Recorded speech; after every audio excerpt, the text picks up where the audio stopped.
ब्रह्म ऋषियों की सभा में ये वर्णन हुआ कि मार्कंडेय जी मृकंड ऋषि जी के पुत्र हैं।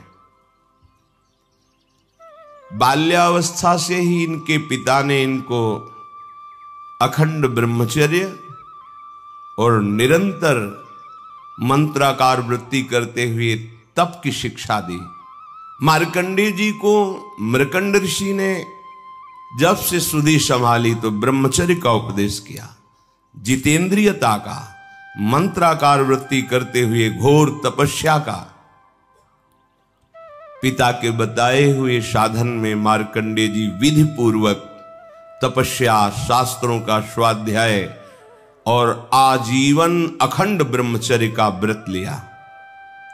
सदैव शांत भाव से रहते, सिर पर भारी जटाओं का बोझ रहता, इसलिए उनके शरीर पर जैसे उपटन साबुन आदि का प्रयोग नहीं होता तो जल से फिर धूल जमते जमते मटमैला स्वरूप हो जाता है त्वचा का, तो जैसे राख से ढकी हुई अग्नि ऐसा उनका स्वरूप। सिर पर भारी जटाएं और वृक्ष की छाल की लंगोटी और हाथ में कमंडल और एक जीव निवारण के लिए दंड, ये साधु का स्वरूप है। वो सदैव काले मृग का चर्म ऐसे धारण किए हुए, कुश की एक ऐसे बनाकर कूची सी, जहां बैठना है पहले छोटे जीवों को हटा देते फिर बैठते। आजीवन ब्रह्मचर्य के लिए बहुत सावधान रहते हैं, प्रातःकालीन और सायंकालीन, और नैष्ठिक ब्रह्मचर्य को प्रातः मध्याह्न सायं तीनों काल की संध्याओं में।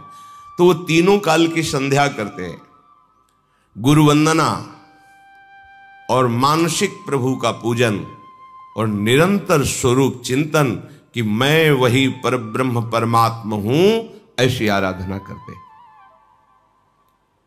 सायं या प्रातः भिक्षा मांग कर लाते, गुरुदेव के चरणों में समर्पित कर देते और हाथ जोड़कर खड़े रहते। गुरुजी की इच्छा होती तो उस भिक्षान्न से उनको कुछ भाग दे देते, नहीं इच्छा होती तो इशारा पाकर उपवास करते हुए भजन करते। मार्कंडेय जी ने इस प्रकार तपस्या और भजन स्वाध्याय में बहुत वर्ष व्यतीत किए। ऐसी आराधना में तन्मय हुए कि उन्होंने मृत्यु पर विजय प्राप्त कर ली, मृत्यु को परास्त कर लिया, जिसको जीतना बड़े बड़े योगियों के लिए बहुत कठिन है। मार्कंडेय जी जब मृत्यु पर विजय प्राप्त की तो ब्रह्मा, भृगु, भगवान शंकर, दक्ष प्रजापति, अन्य बड़े बड़े देवता पितर सभी आश्चर्यचकित हो गए। इनकी मंत्राकार वृत्ति, आजीवन ब्रह्मचर्य, परम पवित्रता, तपस्या, त्रिकाल संध्या, इसके प्रभाव से मृत्यु पर विजय देख करके सब आश्चर्यचकित हो गए। कहीं किंचन मात्र हृदय में कोई अन्य चिंतन नहीं, कोई क्लेश चिंतन नहीं, इंद्रियातीत स्थिति। ये जो भी भजन करता है वो इसी तरह आगे बढ़ता है। पर आप विषयों को सुख मानकर जब अपने भजन पद्धति को शिथिल कर देते हैं तो आप योग्यता खो देते हैं परमानंद की। नहीं तो जिए काल बस ना परे, सेवक जी कह रहे हैं। मृत्यु क्या, समुझ जे आए शरण ते डरत ना काल डर। काल विजयी हो जाता है भक्त। मार्कंडेय जी के हृदय में महायोग उपस्थित है। महायोग, किंचन मात्र कोई भी मन में अन्य स्फुरणा ही नहीं, केवल सच्चिदानंद भगवान। 6 मनवंतर व्यतीत हो गए भजन करते हुए, 6 मनवंतर। 7वां मनवंतर लगा तब देवराज इंद्र घबरा गए और उन्होंने सभा बुलाई और कहा किसी भी तरह मार्कंडेय ऋषि को चंचल करो, इनकी साधना भ्रष्ट करो। डर रहता है अपनी कुर्सी का, इंद्र पद का, कि कहीं ये चला ना जाए। और उनको ये पता नहीं कि महानुभाव ऐसी स्थिति में होते कि ब्रह्मा का पद भी इनके लिए कोई महत्व तो नहीं रखता, फिर देवराजेंद्र पद का क्या। पर पद के भोक्ता जनों को ये भय लगता है कि कहीं ये तपस्या करके मेरे पद को न छीन ले। तपस्या में विघ्न डालने के लिए सभा बैठा ली और सभा में निश्चय किया गया कि त्रिलोक विजयी कामदेव, अप्सरा, मलय, बसंत, ये सब जाएं और मार्कंडेय जी की एकाग्रता में विघ्न डालें, उनके अंदर काम प्रकट करें। साथ में लोभ और अहंकार को भी भेजा, तुम भी अपना प्रभाव दिखाओ, क्योंकि बिना अहम के भोक्ता भाव नहीं आता और बिना भोग सुख के लोभ के वृत्ति चंचल नहीं होती। इसलिए लोभ और अहंकार को भी आदेश किया। ये सब मूर्तिमान होकर वहां रहते थे।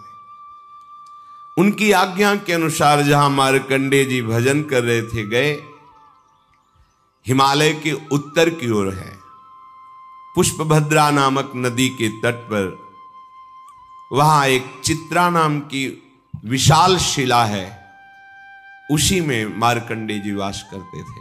बड़ा ही सुंदर मनोहर वृक्षों से युक्त,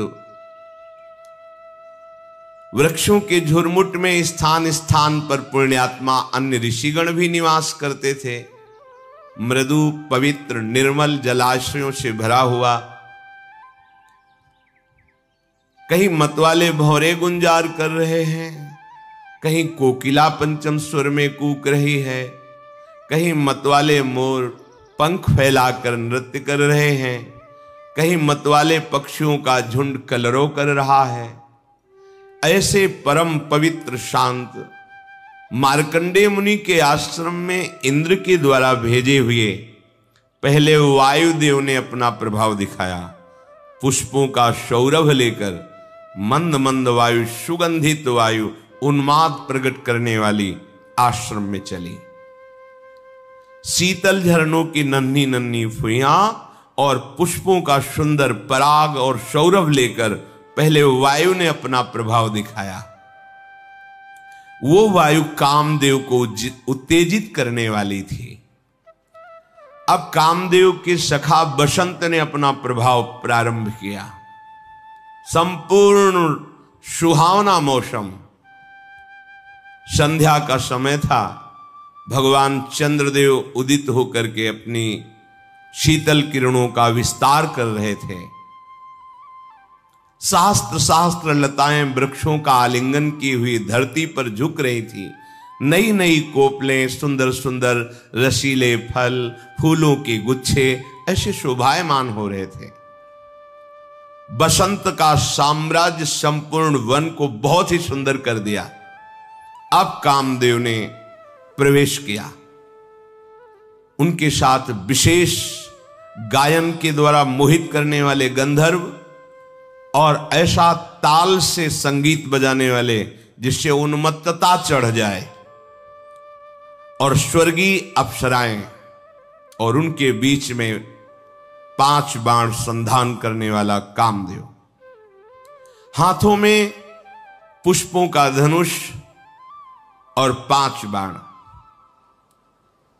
मार्कंडेय जी भगवान के चिंतन में तन्मय थे। उनके नेत्र बंद थे, पर तेज ऐसा था मानो जाज्वल्यमान अग्नि की ज्वाला ही विराजमान हो। एक बार देखकर पूरा परिकर काम का भयभीत हो गया कि कहीं कोई ऐसी त्रुटि हो गई तो भस्म ही कर देंगे। इनको तो पराजित करना देख के ही लगता है बहुत कठिन है। इंद्र ने आज्ञा करी, सब अपना प्रभाव दिखाइए। बहुत ही मनोमोहक उन्माद पैदा करने वाला संगीत बजने लगा। गंधर्वगण मन को लुभायमान करने वाले गान करने लगे और अप्सराएं नृत्य करने लगी। मृदंग, वीणा, ढोल आदि मनोहर स्वर में बजने लगे। कामदेव ने क्रोधित होकर पुष्प निर्मित धनुष पर 5 बाण चढ़ाए। शोषण, दीपन, सम्मोहन, तापन, उन्मादन। जब काम का पहला बाण चलता है तो एक शरीर में विशेष प्रकार की ऐंठन प्रकट होती है, वेदना उद्दीपित होती, दीपन भोग की इच्छा प्रकट होना, सम्मोहन अब इच्छा दृढ़ इच्छा के रूप में प्रकट, अब वो विचार शून्य हो गया, तापन ऐसी आग लगी कि उन्मादन उन्माद चढ़ गया, अब वो रुक नहीं सकता। कोवा मदांधो मदना तुरोवा, ये पांचों बार अपना संधान करके कामदेव ने महर्षि मार्कंडेय जी पर निशाना लगाया। इधर अप्सराएं, गंधर्व, बसंत, लोभ, अहंकार, ये उनके मन पर अपना प्रभाव दिखाना प्रारंभ किए। पुंजिकस्थली नाम की बड़ी ही सुंदर अप्सरा अपने हाव भाव प्रकट करने लगी। मार्कंडेय जी कुछ भी नहीं देख रहे, कुछ भी उनको अभी प्रभाव नहीं पड़ा है, शांत वैसे बैठे। उसने समझा कि अब मैं मार्कंडेय मुनि को जीत ही लूंगी। उस अप्सरा ने, कामदेव ने पांचों बाण मार्कंडेय जी पर प्रहार किए, परंतु इन सब का उद्योग निष्फल रहा। वो जैसे भगवान के चिंतन में थे वैसा ही चिंतन चलता रहा। जैसे किसी अभागे का पुरुषार्थ प्रयत्न विफल जाता है, ऐसे ही कामदेव, बसंत, मलय मारुत, गंधर्व, अप्सरा, लोभ, अहंकार सब का प्रभाव निष्फल रहा। मार्कंडेय मुनि अपरिमित तेजस्वी भगवान के चिंतन में तन्मय थे। बार बार प्रयास किया कामदेव ने, अप्सरा ने, पर उनका चित्त ही बहिर्मुख नहीं हुआ। बहिर्मुख माने मतलब बाहर का दर्शन। अब तो उनकी तपस्या के तेज से सबके हृदय में भारी जलन पैदा हो गई। उनको पता ही नहीं है, पर ये प्रभाव होता है। सब भाग पड़े वहां से, जैसे छोटा बच्चा सांप को देख के भाग पड़े, ऐसे काम, अप्सरा, गंधर्व सब भाग पड़े। मार्कंडेय जी को पता ही नहीं चला, जाना ही नहीं कि कोई आया था, कोई कुछ किया है। निरंतर भगवदाकार वृत्ति। ये भजन में ऐसे डूबना चाहिए कि बाहर की परिस्थिति का पता ही ना चले, हृदय की ऐसी स्थिति हो जब रत्ती भर भी विचलित नहीं कर सके और किंचन मात्र कोई अहंकार का प्रभाव नहीं पड़ा। जैसे देव ऋषि नारद जी ने लीला में थोड़ा दर्शाया कि काम का प्रभाव तो नहीं पड़ा, पर अहंकार का प्रभाव पड़ गया कि मैं काम विजयी हूं, इसीलिए फिर वो लीला बदल गई। ये भगवान के भजन करने वाले महापुरुषों के लिए कोई आश्चर्य वाली बात नहीं है। ये खास बात है, जो भगवान के भजन में है तो ये कोई आश्चर्य वाली बात नहीं है। देवराज इंद्र ने देखा कि हमारी सेना तो निस्तेज, हतप्रभ और क्लेशित होकर लौट आई है।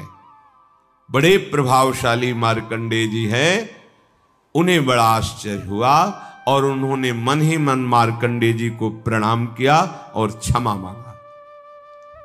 मार्कंडेय जी तपस्या, स्वाध्याय, धारणा, ध्यान, समाधि, चित्त की परम एकाग्रता की स्थिति में थे। अब उन पर कृपा प्रसाद की वर्षा करने के लिए मुनिजन नयन मनोहारी नरोत्तम भगवान प्रकट हुए। इससे ऐसा संकेत मिलता है कि भगवान के दर्शन के पहले आपको बहुत कुछ दर्शन कराया जाएगा। लोक लोकांतर की भोग सुविधाएं, यश, कीर्ति, नाम, प्रतिष्ठा, सिद्धियां, अगर आप इनमें से कहीं भी फंस गए तो समय लगेगा, और अगर नहीं फंसे तो इसी के तत्काल बाद आपको भगवत साक्षात्कार हो जाएगा। भारी विपत्ति या भारी संपत्ति किसी में लुभायमान नहीं होना। महाभागवत भक्त का लक्षण है, त्रिभुवन की राज्य लक्ष्मी देने पर भी आधे पल के लिए, आधे क्षण के लिए अपने प्रभु का विस्मरण ना करना। जीत गए, कोई नहीं परास्त कर सकता। आप हृदय में देखिएगा इस बात को कि जब कोई विकार आपके ऊपर प्रभाव डाल रहा है तब आप भगवत विस्मरण कर रहे हैं। देख लीजिए, उसका काम है, पहले भगवत विस्मरण होगा, पहले रुकेगा भजन, तब वो अपना प्रभाव दिखाएगा। अगर भजन चल रहा है फिर किसी की ताकत नहीं कि आपको परास्त कर सके। भगवान दो रूप में प्रकट हुए, नर नारायण के रूप में। उनमें से नर भगवान का शरीर गौरवर्ण और नारायण भगवान का शरीर श्याम वर्ण। दोनों के नेत्र खिले हुए कमल के समान कोमल, विशाल, करुणा बरस रही है। अद्भुत अजान बाहु, लंबी भुजाएं और मृग चर्म पहने हुए हैं। एक वृक्ष की छाल और एक मृग चर्म, हाथों में कुश लिए हुए हैं। सुंदर यज्ञोपवीत धारण किए, कमंडल, बांस का सीधा दंड धारण किए हुए, कमल गट्टे की माला और जीवों को हटाने के लिए एक वस्त्र की कूंची लिए हुए हैं। ब्रह्मा इंद्र आदि के भी परम पूज्य भगवान नर नारायण ऐसे परम मनोहर रूप से प्रकट हुए कि मानो अनंत बिजलियां एक साथ प्रकाशित हो गई हो। अद्भुत कांति, मूर्तिमान तप का स्वरूप मार्कंडेय जी।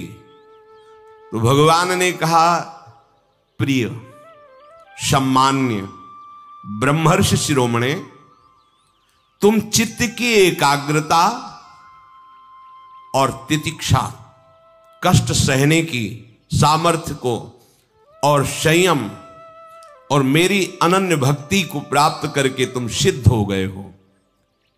चित्त की एकाग्रता और कष्ट सहने का धैर्य और इंद्रियों का संयम और मेरी अनन्य भक्ति, इससे तुम सिद्ध हो गए हो। तुम्हारे इस आजीवन शुद्ध ब्रह्मचर्य निष्ठा को देखकर हम बहुत प्रसन्न हैं। तुम्हारा कल्याण हो। मैं समस्त वर देने वालों का भी वर देने वाला स्वामी हूं, इसलिए तुम्हें जो इच्छा हो मांग लो। मार्कंडेय मुनि ने कहा, देव देवेश शरणागत भयहारी, हे भगवान अच्युत, आपकी जय हो, जय हो, जय हो। हमने तो आपका जो साक्षात्कार पाया, दर्शन पाया, यही दुर्लभ वस्तु हमारे हृदय में थी कि हमें कब प्रभु के दर्शन मिलेंगे। प्रभु, अब हमारे हृदय में कोई इच्छा नहीं रही। आप चाहते हैं कि मैं आपसे मांगूं, तो फिर आपकी आज्ञा का पालन करना चाहिए। तो प्रभु, मैं ये देखना चाहता हूं कि आपकी माया क्या है, संपूर्ण माया को देखना चाहता हूं। ये माया चराचर जगत को कैसे भ्रम में फंसाए हुए है, ये मैं देखना चाहता हूं। इससे आपकी आज्ञा का पालन भी हो जाएगा।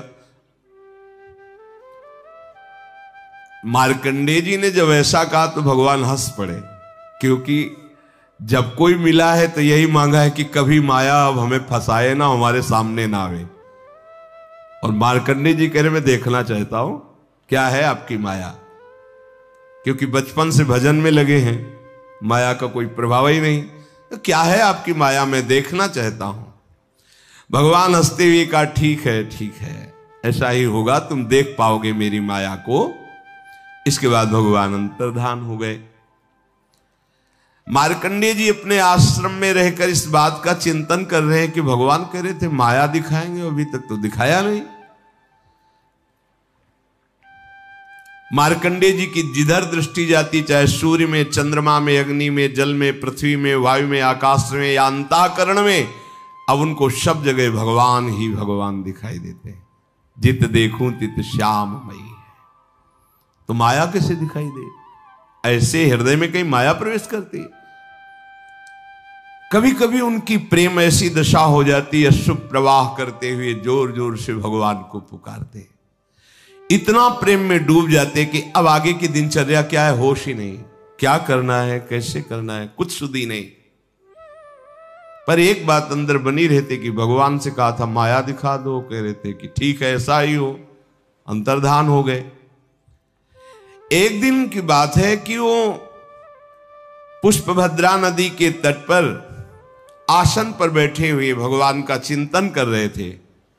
उसी समय उन्होंने देखा बड़ी भयंकर आंधी आ रही है और बहुत ही गर्जना पूर्वक वो वायु बढ़ रही आंधी। इतने में ही देखा विकराल बादल आ गए, बिजली कड़क रही है और रथ के धुरे के समान मोटी मोटी धार जल की वर्षा हो रही। फिर मार्कंडेय जी ने देखा चारों समुद्र उफान में हो गए, पृथ्वी को निगलते हुए बढ़ते चले आ रहे हैं।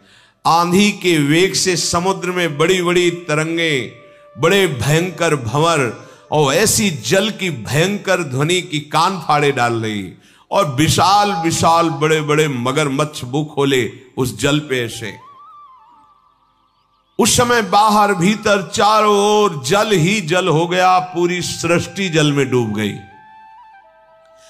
कहीं न पृथ्वी न स्वर्ग न ऊपर न नीचे, कुछ नहीं, केवल जल ही जल और भयंकर बिजली की कड़कड़ाहट और वेग भरी आंधी।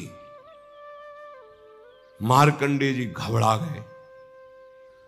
जल प्रलय वाले स्वरूप में, जैसे महाप्रलय में जल की स्थिति होती, उद्भिद स्वेदा जंड जरायु सब प्राणी जल में डूब गए। मार्कंडेय जी भयभीत उदास हो गए। देखो जहां स्वयं माया का प्रवेश नहीं हो सकता, वहां माया धीश के संकल्प से माया का प्रभाव। अब प्रलय समुद्र की भयंकर लहरें आंधी के वेग से जलराशि से बहुत ऊंचे तक उछल रही है। प्रलय कालीन बादल बरसते ही जा रहे हैं। दीप वर्ष पर्वतों के साथ सारी पृथ्वी समा गई, जल ही जल। पृथ्वी, अंतरिक्ष, स्वर्ग, ज्योतिर्मंडल, ग्रह, नक्षत्र, तारा, दिशाएं, तीनों लोक जल में। बस उस समय केवल महामुनि मार्कंडेय जी बचे हुए हैं, अपने आसन पर बैठे हुए, सब जल ही जल। अब भागे कि कहां जाऊं, ये तो बहुत बड़ी तरंगे समुद्र की हमको भी डुबा देंगी। आसन जो ही छोड़ा प्राण बचाने के लिए भागे, तरंगों ने उनको घसीट लिया जल में। अब बड़े बड़े मगरमच्छ टूट पड़े मार्कंडेय जी के ऊपर, बड़े बड़े तिमिंगल मच्छ उनको लील रह गए। हवा का झोंका, थपेड़े, फिर उलट गए, जल में आ गए, फिर भटक रहे, बेहोश हो रहे, थक रहे हैं, तरंगों में कभी आकाश के समान उछलते, कभी नीचे चले जाते हैं। भयानक दुख। जल के जितने भयानक जंतु, कोई निगल जाता है, कोई उगल रहा है, कोई घसीट रहा है उनको, कोई नोच रहा है, कभी किसी का शिकार बन जाते हैं। बहुत शोकग्रस्त, मोहग्रस्त, दुख ही दुख, अपार दुख, कहीं इतनी शांति नहीं, कोई विचार नहीं, बस हाहाकार मचा हुआ है। कभी देखा मैं मर गया, कभी देखा फिर पैदा हो गया, कभी देखा भयंकर रोग। मार्कंडेय मुनि अब भगवान की भी याद नहीं कर पा रहे, इतनी थपेड़े, इतना भयंकर दुख। यही है,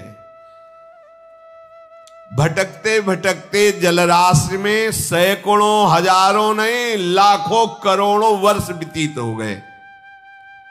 मार्कंडेय मुनि प्रलय के जल में सैकड़ों, हजारों, करोड़ों वर्ष व्याकुल हुए, ऐसा व्याकुल हुए अब क्या होगा। तो देखा उस जलराशि में एक टीला है छोटा सा, और उसमें एक बरगद का पेड़ है, और उसके हरे हरे पत्ते और लाल लाल फल शोभायमान है। बरगद के पेड़ में ईशान कोण पर एक डाल है, उसमें एक पत्तों का सुंदर दोना है, और उस दोने पर एक नन्हा सा शिशु लेटा हुआ है। उसके शरीर से ऐसी उज्जवल छटा छिटक रही है जिससे आसपास का अंधकार दूर हो रहा है।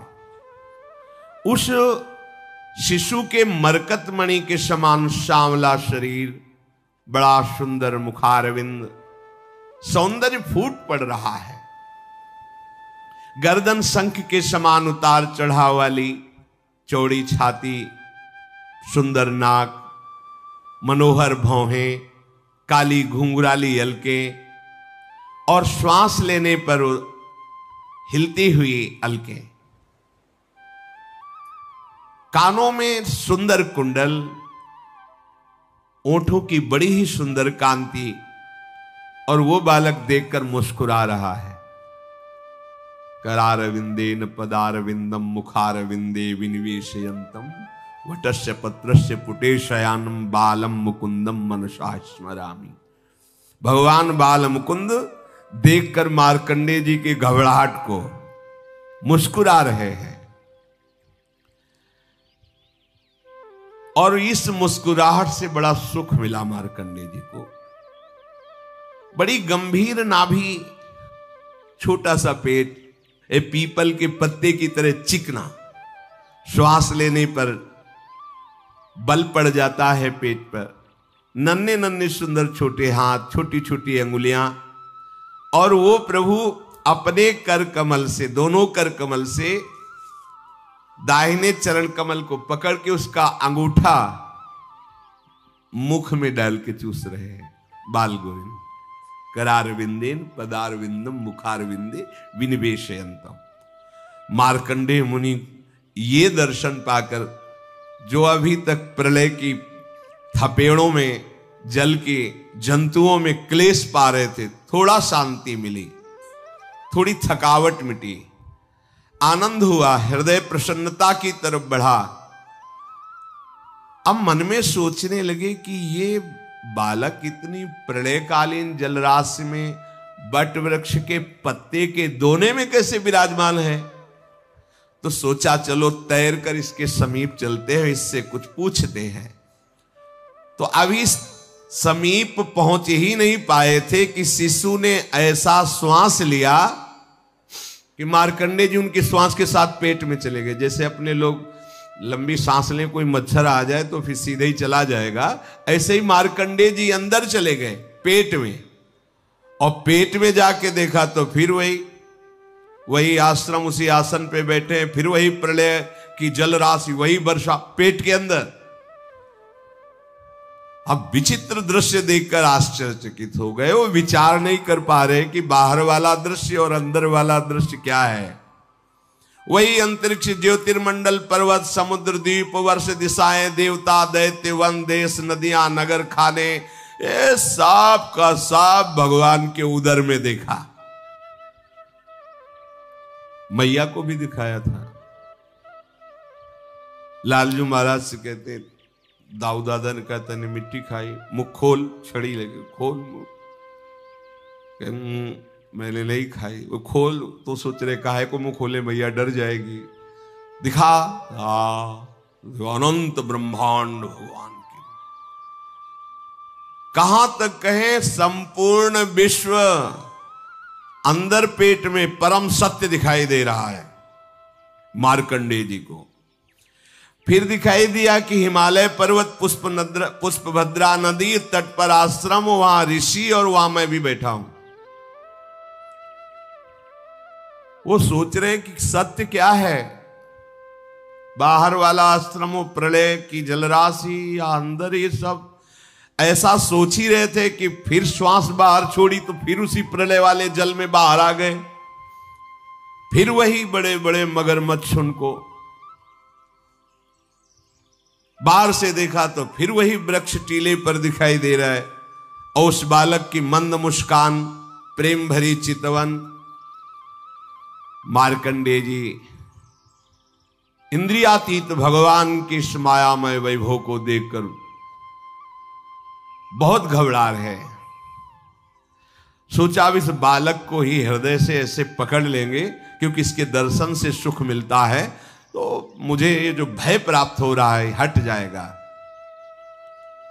भगवान केवल योगियों के नहीं, स्वयं योग के भी स्वामी हैं। सबके हृदय में भगवान छुपे हुए हैं। कोई भजन करके ही उनको ढूंढ लेता है, बाहर नहीं, हृदय में भगवान है। मार्कंडेय मुनि प्रयास करने लगे भगवान के समीप पहुंचने का पुनः, तो भगवान अंतर्धान हो गए। न वो टीला है, न वो वृक्ष है, न वो बालक है, वही जलराशि। जैसे अभागे पुरुष का प्रयास असफल हो जाता है, ऐसे मार्कंडेय जी का ये प्रयास कि भगवान का आलिंगन कर लूं, हृदय से लगा लूं, निष्फल हो गए। तत्काल इतनी घबराहट पैदा हुई, पुकारा, हे हरि मेरी रक्षा करो, मुझे बचाओ। आंख खोला तो देखा एक बूंद पानी नहीं, आश्रम में कुछ आसन पे बैठे हैं, कुछ नहीं। कल्पों व्यतीत हो गए, कुछ नहीं, अभी तो आसन से भी नहीं उठे हैं, एक बूंद पानी नहीं। कोई कपड़ा ऐसे भी देख रहे हैं कि कहीं कुछ गीला, कुछ नहीं। यह है भगवान की माया। इसी को भगवान शिव कह रहे, उमा कहूं मैं अनुभव अपना, अपना अनुभव कह रहा हूं। सत हरि भजन जगत सब सपना। मार्कंडेय जी को माया ने क्या दिखा दिया? महाप्रलय, और पानी एक बूंद नहीं, सत्य एक भी नहीं, और दिखा क्या क्या दिया? यही है, यही है। गो गोचर जहां लगो मन जाई, सो सब माया जानो भाई। ये मेरा, ये तेरा, ये अच्छा, ये बुरा, कुछ नहीं। बोध संपन्न भगवान शिव कह रहे, उमा कहूं मैं अनुभव अपना, सत हरि भजन। और ये सब सपना। सपना में क्या होता है? बहुत मारने वाले मिले, बहुत सजाने वाले मिले, बड़ी बाजार मिली, दुकान, परिवार, लड़का बच्चा, और जगह कुछ नहीं। 100 में 100% झूठा, कुछ नहीं। सच्ची मानो, 100 में 100% झूठा, 1% भी सत्य नहीं। सत्य है तो भगवान है, ये नानात्व नहीं है। इसीलिए ब्रह्मसूत्र कहते हैं, ब्रह्म सत्यम जगन मिथ्या। मार्कंडेय जी जब देखा कि आश्रम पे खड़े हुए भगवान को बार बार प्रणाम कर, दंडवत शुरू कर, प्रभु प्रभु बस आपसे अब ये मांगता हूं, कभी ये माया मत दिखाना। अच्छे अच्छे को भ्रम, अच्छे अच्छे को भ्रम। एक बार सुदामा जी समुद्र स्नान करने द्वारिकापुरी में द्वारिकाधीश के साथ गए। बोले, प्रभु सुनते हैं आपकी माया बड़ी विचित्र है, ये है क्या माया? भगवान ने कहा, स्नान कर लेते, फिर आराम से बैठ के बात करेंगे। गए समुद्र में डुबकी लगाई। जो ही डुबकी लगाई तो एक नगर में पहुंच गए। वहां स्वयंवर हो रहा था। राजा ने देखते ही, कह रहे तो श्री कृष्ण मित्र सुदामा है, चरण वंदना की। कहा, हो भाग्य, हमारी पुत्री के लिए आप जैसा वर कहां मिल सकता है। ब्याह रचना हुई, महल में रहने लगे, बहुत वर्ष व्यतीत हुए, कई लड़का बच्चा हो गए। अब पत्नी मर गई तो जैसे अपने यहाँ था ना कि पातिव्रत धर्म से युक्त वो सती आदि का पूर्व में जैसा, ऐसा वहां था कि पत्नी मर जाए तो जबरदस्ती पति को जलाया जाता था उसकी शव के साथ। यहाँ जबरदस्ती तो नहीं था, वो अपने पातिव्रत धर्म के प्रभाव से योगाग्नि में, चिता में भस्म होती थी। पर वहां का नियम था जबरदस्ती, तुम चाहो या न चाहो, पत्नी मर गई तो उसके साथ तुम्हें भस्म होना पड़ेगा। सुदामा जी से कहा, हमारे यहाँ की रीति है बाप, तो उनको चिता में डालने के लिए 100 के साथ जब बांध दिया गया तब पुकारा, अये परम प्राण प्यारे मित्र श्री कृष्ण मुझे बचा लो। जो ही पुकारा तो भगवान ने इसे उठाया, बहुत लंबी डुबकी लगा लिए, उठो। बोले, प्रभु? बोले, हाँ कुछ सेकंड से हम देख रहे हैं तुम उठ ही नहीं रहे हो। बोले, प्रभु सेकंड मिनट? अरे कितने वर्ष हो गए, ब्याह हो गए, लड़का बच्चा हुआ, तो हम चिता में जलाए जा रहे। बोले, यही मेरी माया है, कुछ नहीं है, कुछ नहीं। न नगर न राजकुमारी, तहां रमा न राजकुमारी, तब हरि माया दूर निवारी, तहां न रमा न राजकुमारी। ये बस मामे वे प्रपद्यन्ते माया में ताम तरंती थे। आपको सत्य लग रहा है, डर गए सुदामा जी कि अब तो चिता में भस्म ही होना, डर गए मार्कंडेय जी, इतने महामहिम जिनके आगे काम और अप्सरा सब भयभीत होकर भाग गए। कोई ऐसे कि नहीं नहीं त्राहिमाम शरणागत, ऐसी रचना रच देंगे कुछ नहीं है पर सब कुछ हो जाएगा। मार्कंडेय जी ने मन ही मन कहा, हो ऐसी अपार सामर्थ्यशाली भगवान की माया जो बिल्कुल असत्य है पर सत्य से भी बढ़कर लगती है। बड़े बड़े विद्वान इसी के आकर्षण में अपने जीवन को नष्ट कर देते हैं। गंवार नहीं कहा, विद्वान कहा है। बड़े बड़े विद्वान इसी माया के खेल में अपने जीवन को नष्ट कर देते हैं। हे शरणागत वत्सल, आपके चरणों का जो आश्रय ले लेता है, आप जिसे अभय दान दे देते हैं, वही इस माया से मुक्त हो जाता है। मार्कंडेय जी भगवान के चिंतन में पुनः तन्मय हो गए। शेष चर्चा आगे। श्री राधा वल्लभ लाल की।